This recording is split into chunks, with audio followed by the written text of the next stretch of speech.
Inception. Hey, Yeah. I've fallen asleep watching that movie 2 times, ironically. Have you really? I feel like there's something to unpack there.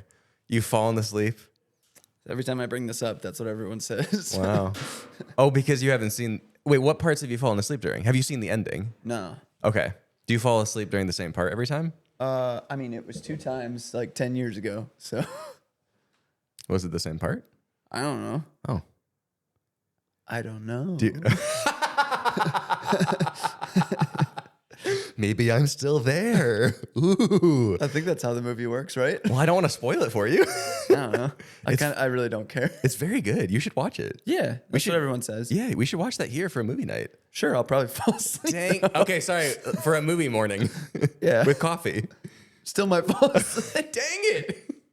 Remember, I think I have legitimate narcolepsy. All right, That's well, undiagnosed. coffee and Adderall, and we started at 9 a.m. I'm scared to try Adderall. I never want to try it. Yeah, because I'm just gonna be like, I need this all the time. Well, I don't have ADHD, so I shouldn't use it. That's true. People that don't actually have it shouldn't use it. Yeah, that's probably fair. Because I feel like that was a whole thing in college at one point, right? Wasn't that? Everybody used it to study and stuff. Yeah, right. I don't know. I certainly don't want to. Do drugs. I don't do studying, so together. Drugs. Study. It's like the DARE logo. Yeah. And then just textbooks. I love how we've just been ranting and the guys just like slowly snuck out of the room. They're like, all right. Hey, these guys are having a moment. We're just going to dip.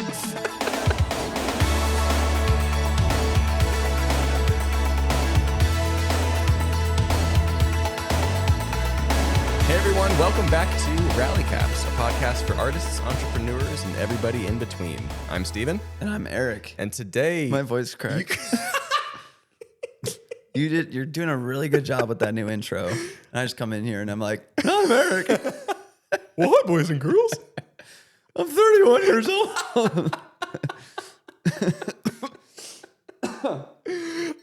Today, you might notice that we are in a different room. We're not in the blanket fort right now, which feels really good. I can do this with my arms, so that's fantastic. Yeah. And why is that, Eric? Why are we not in the blanket fort right now? All week we have been building out the new Rally Caps set. It's been a lot of fun. It has. If I could reach the applause button, I would press it. That would feel fitting. And I don't know maybe in the YouTube edit, we can share a little bit of footage. Yeah, totally. Maybe just some like us at Home Depot, getting all the lumber, framing out the wall, all that good stuff. Mm-hmm. So it's been a two-part project. Mm-hmm. One that's been really intimidating to approach. Yes. But it's just one of those things where I've done it before in our, in this unit, in our old unit. I'm not a crafty person. Like I'm not good at going to Home Depot and like understanding everything. And I think that's, I'd say, the default for most artists. I'd say most people. Most people. Most people even, yeah. Yeah, but really, like, I think what's so cool is being creatives. When you have a space to build out, you tend to have a lot of really good ideas because you're creative and in nature. Mm-hmm. And you throw out all these ideas. You get a bunch of people in a room. You're like, we could do this, we could do that. And through the process of elimination of having those conversations, you start to go like, that's the move. Yeah. Someone throws out an idea and then everyone in the room goes, oh, yeah. And so it's just kind of this litmus test of what are we going to do? How are we going to do it? Mm-hmm. And so the two main projects were sound panels and building walls, as we've mentioned, I think on the podcast, or maybe my tour video on my YouTube channel. Yeah, we've definitely talked about it in any of the videos that either of the three, Eugene or I, have made at this point. We've talked about the plan to make walls for the set. So where the blanket fort used to exist, that whole like 15-foot wide section is where we planned on like building a room for Rally Caps, which will include, we were thinking 10-foot walls, but then we kind of realized like that might be a little too big. We took the camera up there, we grabbed my wide angle zoom lens, we cranked it all the way out to wide, and we're like, you won't even see, like at 8 feet, you still won't even see the ceiling, quote unquote. So like, do we even need a ceiling? And so then, once you start mixing all those practical things with the concept and ideas and creative part of it, you start to narrow stuff down. Yep. And yeah, so big, we decided on 8-foot walls on either side that are 8 feet long. So just big, huge squares. 8-foot squares as our walls. And then those are roughly 13 feet apart. I think a little 13 and a half ish. Yep. Yeah. So we'll have a pretty decent amount of space inside there to accommodate Eugene and I when all three of us will be on an episode. And even I'd say like the three of us and a guest, or if it's the two of us and two guests, like plenty of space in there. We'll have we could fit 5 people in there. We really could. Like we could absolutely make that work. And the real nice part about that is like if you've seen the YouTube versions of all of these episodes, you've seen how cramped we are in the blank. I mean, the three of us are on top of each other while we're recording, and we're also much more, I think, tense and like upright and trying to like this feels ourselves so much more comfortable. I feel like I can breathe easily. Like I'm relaxed. It's really, really nice. I think it'll change the way that we're able to record. Like even our affect on camera will be a lot more mellow. Absolutely. Than like being up there. And also like, well, I guess this doesn't solve the heat thing, but like we always turn the heat off so it's not making noise while we're recording. Yeah. So we're like cold and really tense and just like not having the best time. So this is a lot better going forward. We'll have more lounge chairs like this upstairs, and it'd be more like a living room kind of set, like some light bulbs and lamps and like rally caps banner. That stuff is so easy. The like, peripheral stuff is so easy once you've built the bones, and we're realizing and seeing the materialization of the stuff. Yep. Once that stuff is done, then it's like, oh, the world's your oyster on how to like design this and make it look cool. That's the easy part. That's the fun. I mean, this has all been fun too, but it's like the extra fun part where it's like, well, the heavy lifting's done. If you can feel our affect, like we're in a very joyful state right now. So happy. Well, how did it feel in the beginning? Like planning, conceptualizing. Oh, it's so stressful. Oh my gosh. It is. I mean, it's a massive undertaking, and we're only how far into this? Not the whole studio build out, but just the Rally Cap set build out, like percentage wise. Where do you think we're at? Like 30? Including sound panels? Yeah. 30 to 30, 40? 40? Yeah. 40 to 50 even. 40 to 50? Yeah, we're halfway done. Yeah. It's just a matter of, like, we know how to build it all. One wall is built. Yep. We just need to frame it up, get it up in the air, get it 90 degrees perpendicular to the floor. Yep. Which we have a whole plan for that. But yeah, I kind of want to just talk about, this is something creative people that, you know, sure, you might get a studio tour on YouTube and they'll talk about, you know, what materials they use, the budget, you know, all that good stuff, brands, how they made things. Yep. But really, I want to dig here into the process of planning, because I think we did that so well. Yeah. Yeah. So beyond just talking about it for probably 2 months. Yeah. I think it was when the idea was first floated out. There was just no actionable. There's no way we could get into it. Yeah. In those 2 months. Yeah. It was. Yeah. We had so many other things to do. We finally got to a point where it's like, we need to do this now, or it's just not going to get done indefinitely. Yeah. Therefore, block out the week. Do it. Well, if we didn't do it now, especially, it literally wouldn't have gotten done for another month at least, because I'm in Italy starting next week for 2 weeks, and then as soon as I get back, you're in Florida for a week. So it was like, oh well, we don't have enough hands to even make that happen. So you just gotta get the ball rolling, which is something that you were very good at, is getting the ball rolling. Yeah. And I think you just have to sacrifice. You have to just be like, nope, can't do that right now. Yeah. Sorry, gotta go. Yep. Like, and Make it hurts. It's just like ripping the Band-Aid. It sucks. It does. Like, as a creative, you can indefinitely be in a place of like, yeah, we'll eventually do that because I have to edit these photos right now, because I have to make this YouTube video right now. When in all reality, you could probably extend that stuff a little bit more. Unless you're on a tight deadline. Don't ignore that. But if it's a paid client, of course not. Yeah. But if it's like passion projects, things you want to do, you gotta sacrifice a little bit. Like for me specifically, just had one of the best performing YouTube videos I've had in a year and a half. Yeah. And I'm like, frick, like I want to make another one now. Yeah. Like that feeling of like, got to capitalize on it. But for months we've been talking about building out the studio. It's just like, no, I see the long-term benefits of taking the time, stepping away from my channel personally. Let's get this thing done, because now being in the middle of it and seeing the light at the end of the tunnel, we're like, this is going to be insane. Mm-hmm. Like seeing it materialize and actually happen is insane. And that's one of those investments of time that gives you time back down the road. 100%. And improves quality of life for everybody. involved in the studio. And I'm also in a season of that happening in my personal life with our kitchen being remodeled at home and the studio being chaotic upstairs with sawdust everywhere. And just like, it's hard for me to not have any stability in either work or home with mess and chaos. So for me, I'm just like, get it done. Just like, let's just plow through this. I'm just going to put blinders on and get it done. So it's going to be really easy for us to go down rabbit holes in this conversation, but let's talk about the process of planning for actual materials. Sure. That was a matter of you, I think earlier this week at the time we're recording this, like the second week of March, you just did a ton of research on...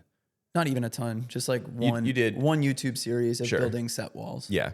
But I mean, a good bit of time just like understanding what it takes to build that, tools involved, materials involved, where we should get everything, even just like consulting Home Depot employees as well, talking with them. But yeah, we got the list of materials written out, and you, me, and Chad, was it just the three of us? Shua as well? I don't remember. 3-4 of us went to Home Depot and spent a good 3 hours there. 2.5, 3 hours. Yeah. It's a long time. You can lose yourself in Home Depot. Yeah, it was a long time in there. But it was good because a lot of that time was spent talking to people about, hey, what tools do you think are best for this? You were really good about describing what exactly it is that we were building and getting professional advice on what would best serve our purposes as far as materials and the tools to actually build out everything. One of the things I struggle with whenever I go to Home Depot is just this fear of like, I think a lot of dudes struggle with like going and asking for help on stuff. 100%. And it's my least favorite thing to do in Home Depot. Because you're just so out of your league, and getting over that fear of like feeling like you're going to get judged. Sure, there's some employees that'll just be like total jerks to you, but at the end of the day, you just have to overcome that and realize like, no, they're actually paid to help you. So like, just go do it. And you'd rather have the right advice than just trying to guess. Yeah. And you just got to get over that. And we strategized with a list over the course of a day and a half of making sure we had every single thing we needed. Yep. And really the point I wanted to make in this story is that the process and the time that we dedicated to planning and being in the store is what set us up for success, because we thought of every single thing we needed. Yep. Because every project like this I've done in the past, there's always been like a oh no moment in the middle of the project of we can't keep going because we absolutely need this thing. And then you have to run out and do an hour and a half trip back to Home Depot. And it's just such a gut wrenching, like time stopping, brutal thing in the project where you lose all your momentum. And that's the last thing I wanted on this thing, because it is one of the biggest things we've embarked on. It's grueling. So it's like a classic saying, like, if you fail to plan, you plan to fail. Yeah. Like all things in life, just put the time in up front. Yeah. Measure twice, cut once. And through trial and error of a decade of me doing house projects and studio projects, it was me trying to just do it on my own and failing and having to go back and forth to Home Depot, which a lot of people end up doing. Yep. So the fact that we got every single thing we needed with, at the same time, I used it as leverage for my own personal life. Like I wanted some tools to just have at home, like a handsaw. I almost bought the wrong saw. I consulted 2 different employees on which one to get and ended up making the right decision, which was great. And then, a hammer drill to go into concrete. Yep. For the studio will be beneficial. I've even thought. We can use. I mean, we'll use it for the pull-up bar too. So I was just gonna, I was like this morning. I was like, we have that now. Like, fantastic. We can actually install that, and that will feel like cake after we do all of this stuff. And there's all sorts of concrete we'll be drilling in 502. This studio, like having that on hand is going to be incredible. Having it at home for me is going to be incredible for more projects. So those tools are just invaluable. So I bought them personally, and we're just going to use them. And then between Gene, Steven, and I, splitting all the other materials for sound panels and the wall. Which I think, just to be transparent about that too, we're building quite a bit of stuff between the walls, the whole room, a partial ceiling, sound panels, and everything. I think materials so far, like tools and other like safety protection stuff notwithstanding, I think just raw materials we've spent probably $700.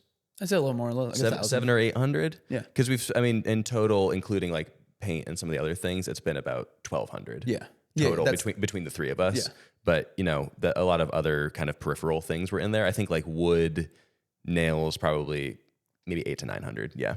And if you're talking about the build out of everything with that, if we hired contractors, you're looking at least 3,000, To hire people to do it for you. 3,000, 4,000 Yeah. for that whole project. Yeah.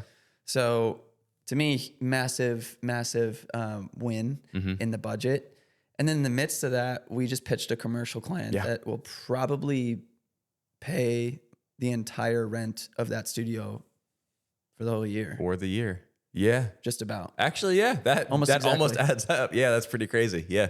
And yesterday, so this is the give and take, right? Like yesterday, we wanted to spend a whole day working on the walls, but we saw this opportunity and we're like, no, we need to pitch this client because that's time sensitive. And we spent all morning writing a pitch deck and recording a video to pitch the concept to the brand, and got an immediate text same day, just being like, I think we can make this work. I'll go back to internal and make sure we can make it work. And so in the midst of that, it's like, okay, then you have that fuel behind you being like, okay, now this is subsidizing the project 10 times over. Yep. And it gives you that much more incentive to now finish the project. Yep. It's like, do that pitch, land that client, go back to it, finish it up. Yep.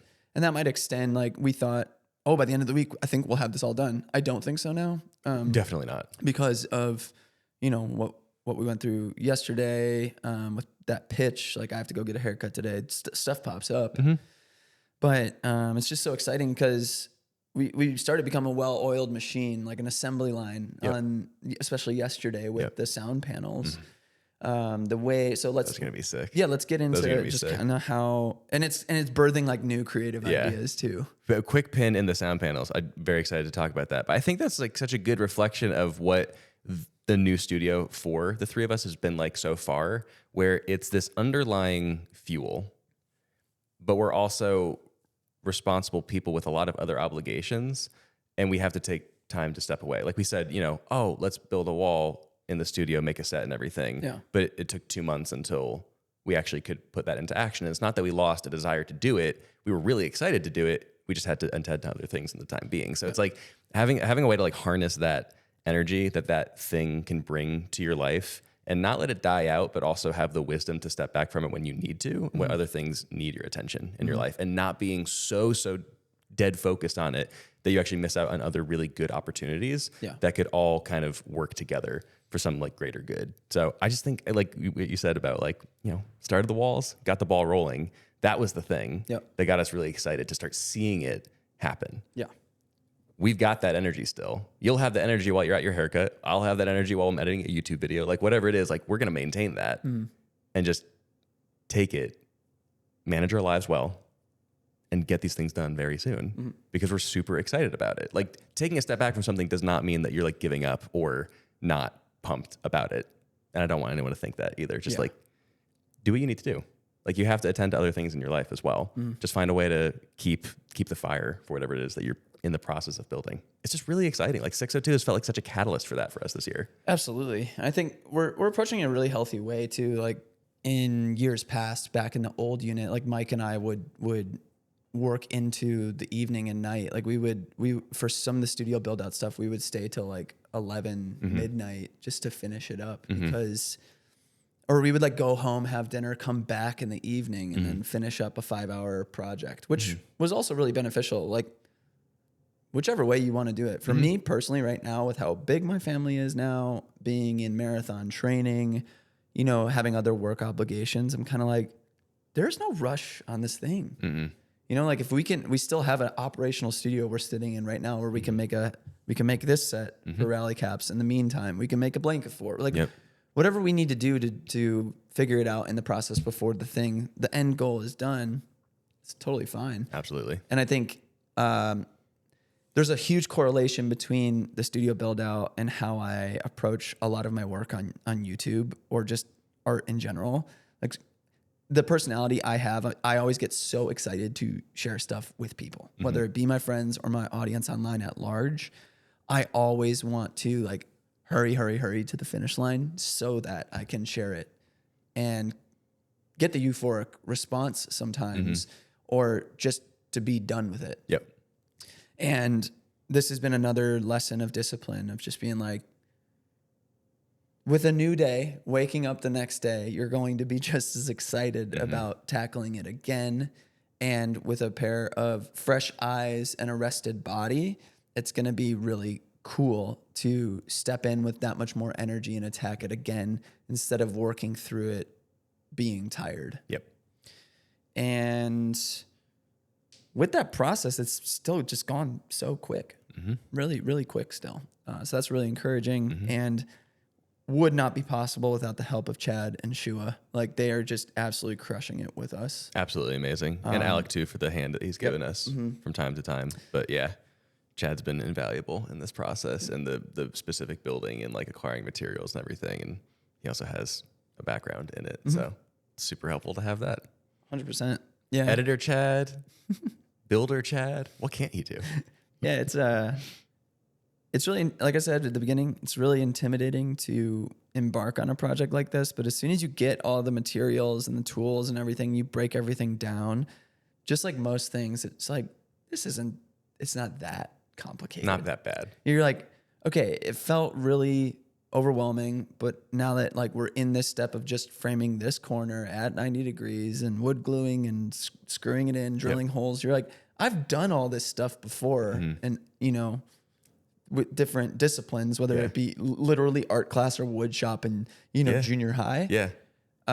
Or, you know, little house projects. It's just on a much bigger scale. Yeah, it's just larger and heavier. Yeah. That's all. Yeah. But hey, you're larger and heavier than you were in high school. So, you know, you grow up, the projects grow up. It's all relative. Except the sound panels. Those are super lightweight and those are awesome. Okay, let's talk about, Yeah. So I'm trying to figure, I can't remember what our original plan was, but we wanted to get smaller pieces of wood. So framing out the wall, we did 2x4s. Yes. We were originally thinking of doing 1x3s. Yep. This is all inches. Sorry if you're from literally any other country in the world. Yeah, I don't know why we do it like this. Sorry, we're just dumb Americans with our... It's less than a kilometer wide, I'll tell you that much.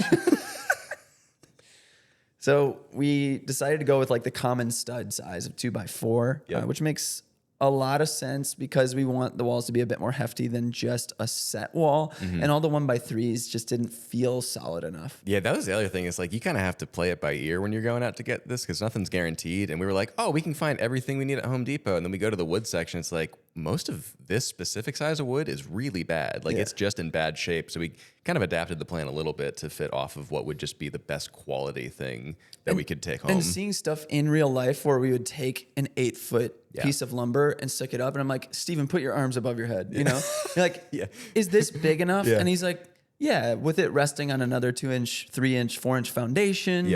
And then a ceiling above that sort of like, or an open ceiling. Like that's more than enough. Okay. 10 foot does not need to happen. Especially because the plywood panels we wanted to use for the walls instead of drywall was also 8 feet. So we're like, oh, okay, well, we don't want to be like cutting plywood. No way. Or, you know, sheets of wood. Like we would need a table saw. I would not feel comfortable doing it with a handsaw cleanly, like all that stuff. So we're like, okay, 8 is perfect.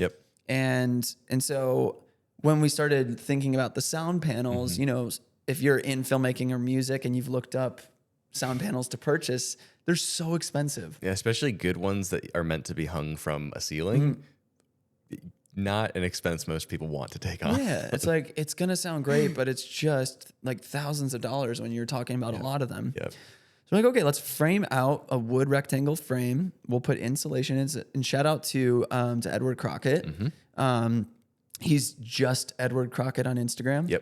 We saw one of his reels where he made homemade sound panels, and we're like, we can do that. Done deal. We do the same thing. So framing out a cheap wood frame, getting fabric from Amazon, and then filling it with insulation and hanging it from the ceiling. Still not proven if it's going to work. I mean, I'm sure it's going to do something. It will definitely change something. Putting anything up there will make a huge difference with how high and concretey those ceilings and walls are. I mean, it's just such an echo box. So I think getting anything hanging up there will immediately notice a difference. And then from there, it's nice because if we want to make more, we just go out and make more and kind of customize our plan to what actually works best for our specific studio. And And how we're much? good to go. About how much did it cost per sound panel? I really do want to do the calculations. I know like- so far it's like $8 of fabric per panel, but I don't know how much the insulation was. I don't know how much the lumber was for it. But I don't think it was that. Like, the lumber was the 3x1s, It can't be right? any more than like $45 Per panel? Oh, definitely. How much were the 3x1s? Do you remember, like, per? So cheap. Yeah, I was gonna say, because I feel like that whole bundle was like The maybe 8-foot 3x1s. Oh yeah, they're probably like $3 per. Yeah, it was something really cheap like that. Yeah, yeah, Honestly, probably like $15. yeah. $20 per 15 to sound 20. panel. Yeah. If you do it kind of in bulk. Yep. But the day we got all the materials, we brought it back, and Steven had to leave, but I still had some time with Chad, and so we're like, let's just frame out one of these and see what it feels like, looks like. So we framed it up, we drilled holes, screwed it in, and made a rectangle, and it was like, oh, this is so easy. This is gonna be a breeze. Yep.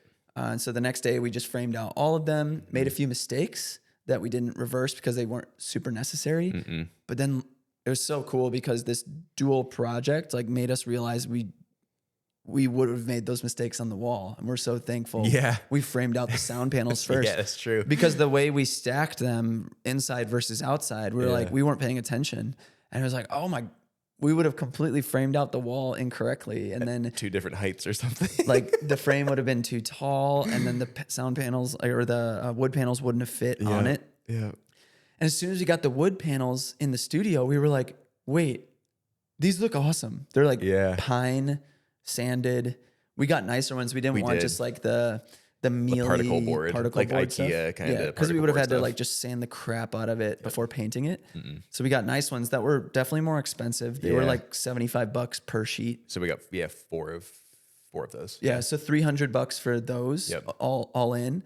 But the look of them, They're pretty beautiful, honestly. and we're like, oh, cool. So Yeah. we can just like seal these, Yep. and they'll be gorgeous natural wood walls. Paint the back wall black.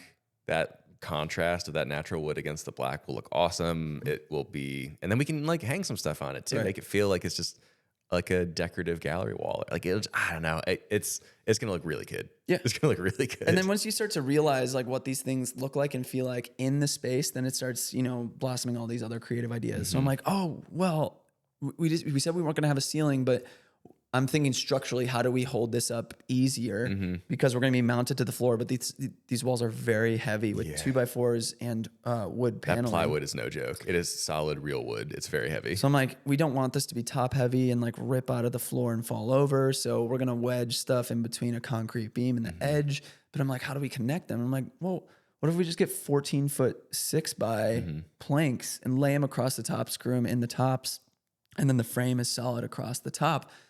And then it was like, oh, it would be like a third of a ceiling in the back. So you kind of get this visual of wood on top, and then we can drill through that. We can hang stuff from it. Like it's all multi-purpose as well. And it's going to deaden the sound a little bit. Maybe we could put some sound panels up there. We can hang a light from up there. We can hang our aperture lantern from up there, dangle it off the edge. There's so many options then.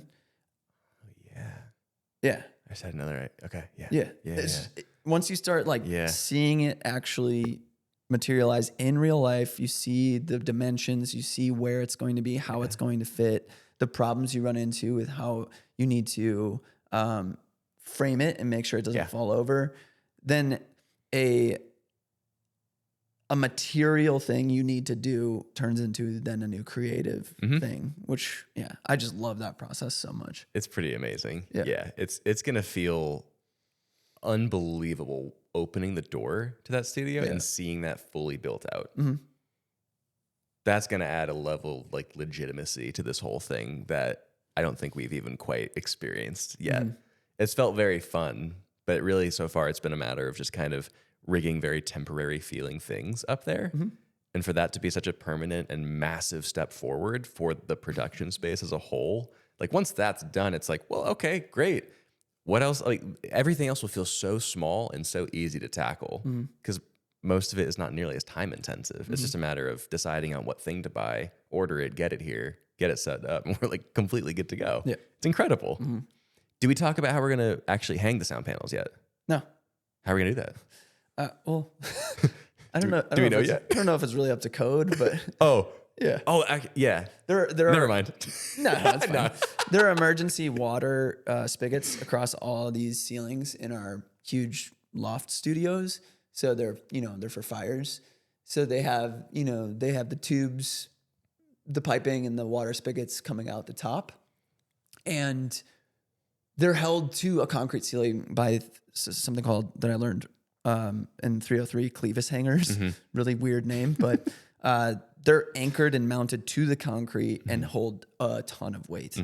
So the sound panels are not heavy by any means. No. So we're literally just hanging them off of those water pipes with thin wire that is eye hooked to 4 different points of the sound panel. Yep. So we'll just we'll throw the cable over the top, link it to the other side, give it an elbow bracket to make sure that it's tight on the other eye hook, and then from there we'll just kind of position what is center, bring a level up there, make sure it's level, and then hopefully they're not so light that they like jostle around with the heat or I don't know, like a gust of wind or something. Yeah. So that we'll figure that out. But if not, then we'll probably just gaff tape them on the top, and then they'll probably just stay still. Might just do that. Maybe we'll just do that straight away. Yeah. It might be easier that way, but having them dangle into the room is definitely something that's helpful. That's what we had looked at for this studio that we're in currently in Creative Club for sound dampening the main shooting gallery, because for video it's really echoey out there, and a lot of these acoustic paneling baffles, like the really expensive ones that we talked about earlier, those kind of hang into the room more and hang close together to help just combat any of those frequencies bouncing around. So I wonder, we'll figure it out, but like I think just having the option to make as many as we want and place them exactly where we want with a number of different mounting options is huge. And this is talking about like creativity being born out of other ideas coming up. Talked about doing maybe 5 of these panels a little larger and mount them on the wall that's directly across from the rally cap set, just as another place to dampen it. And then Eric suggested making that into some kind of almost art piece across the board, because we could either dye the fabric that we use to wrap it or paint it, or just kind of have fun with it and make some kind of like art piece out of something that's also very functional for the studio. It's a great idea. Yeah. That one's gets me so stoked, because like initially we're like, okay, this will be the gallery wall. Yeah. And then I'm like, well, we're missing out on an opportunity. If it's the opposite side of the podcasting set, we want to be absorbing sound, not just like a flat drywall wall with framed pieces of art. Like that will still be kind of echoey. It might absorb some, but not a ton. But what if it's just sound panels that are there that look like art instead? So that might evolve into something else once we're done with, this part of the project. But something else that's really cool in having a second studio is that we're not so concerned about everything being perfect or flawless up there. Whereas down here, we are much more, indecisive when it comes to what we want specifically, because we want it to be really aesthetically pleasing within this space. This is the one that people frequent when they come and visit us, and where we're working all the time. And we just want it to be very homey and real and nice. Yeah. That's why we waited 11 months to get this furniture we're sitting on right now. Yeah. That's why we're recording in pink suede chairs right now. But having that practice upstairs is now giving us the opportunity to learn from all those mistakes, and then make, if we make our own sound panels for down here, we'll know how to do it really well, make them look really great, function really great, all that good stuff. Yep. Yeah. That is the other huge component for any projects like this. The physical space to do it is often more hard to find than the actual materials or will to build the thing. Yeah. Because we have a studio that is just capable of being a mess for a couple weeks. Which is great. And isn't super pretty like this one. And we can get sawdust everywhere and not really worry about it too much, because we're just going to shop vac the whole thing. Nothing's really set up or can get damaged from us doing everything up there. We've also protected the floors with drop cloths and everything, but like, it's not that big of a deal to just have that space be the workshop for a little while. Yeah. That's great. Well, I kind of want it to be that in the future too. Like we talked about it being kind of like a Casey Neistat functional studio in some capacities, where like, I'll probably just leave those power tools in that studio in case we want to, and just always have like pieces of wood up there to like do all sorts of things. I would love to get creative on like, get a piece of wood. We have the shop vac up there as well, and it's like building this little set. I even think of, if we're doing product photography, you like have little blocks of wood where you stack things and then you drape it, drape cloths over what, like just have it, and that could exist under that butcher block table that we have on the top down section. Totally. Where there's just all these tools and things we can use to build something Yep. that most people don't have access to. Like scrap raw material kind of stuff. Yeah. What's called the little sandbox. Just Yeah. keep a bunch of old reusable, salvageable stuff. Mm-hmm. I like that idea. Yeah, have clamps and, you know, all sorts of knickknacks. Yep. And, you know, even if structurally over time, like the walls like start to dip or something, then we have stuff available right there where it's like, oh, we need to wedge more 2x4s between the wall and the concrete, and we need to mount this here and this, that, and the other. Yep. Or like, oh, that piece of wood broke, so we need to just reinforce it. Like just having those available so we don't have to go do a Home Depot run. Right. But having just things that are multi-purpose under that Totally. both creatively and functionally. Yeah. Yeah. That's very fun. Yeah. I think building out some kind of set where maybe the butcher block is kind of like the center of that. Yeah. Because that table has been super helpful for this project in For cutting particular. wood. I mean, that alone. Wood clamps, man. Oh my gosh. And having, what is it? It's like 8 feet long, I think, that butcher block table. 8x4. Yeah. Same size as the panel. Yeah, it is. That's so funny. But having that alone as a workbench to work off of is unbelievably helpful. Yeah. Which we hadn't even thought of when we first moved to that upstairs. It was just like, hey, this is the top down rig table that we'll have product stuff over here. We'll have some lighting and mics always rigged up so we can quickly record something. But then we can actually put it to good use in a totally different capacity. Yeah. It's been amazing. But we've talked about the opposite wall being like a pegboard gear wall. Yes. But that could also have tools on it too. That 100%. could be super interesting. Absolutely. Like yeah. the The fact saw and it is cool to hammer think drill. that like the fact that this is building out a set for rally caps in and of itself is amazing.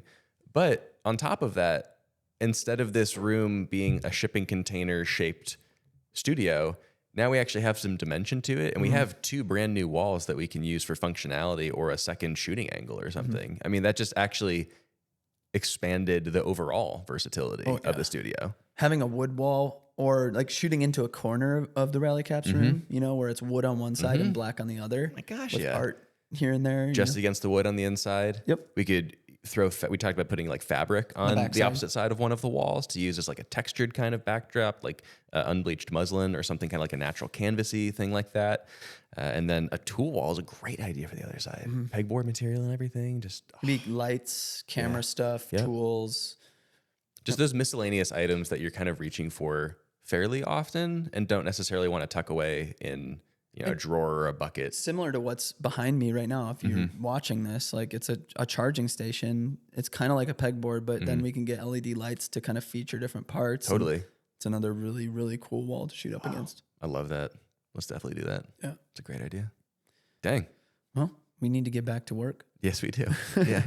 I need to get a haircut, and then we're just all afternoon going to be finishing out the sound panels and hopefully framing up a wall today. Yeah. Drilling into concrete. It's a new part of the adventure. We'll see how that one goes. Stay tuned. Thank you so much for watching and listening today. If you're on YouTube, please like and subscribe to the channel. Leave a comment down below telling us what your favorite part of this studio build out is. And if you're on Spotify, Apple Podcasts, or any of the other wonderful podcast hosts out there, maybe follow the show, give us a rating, and share an episode with your friend. That'd be awesome. We love you. So much Goodbye. for now.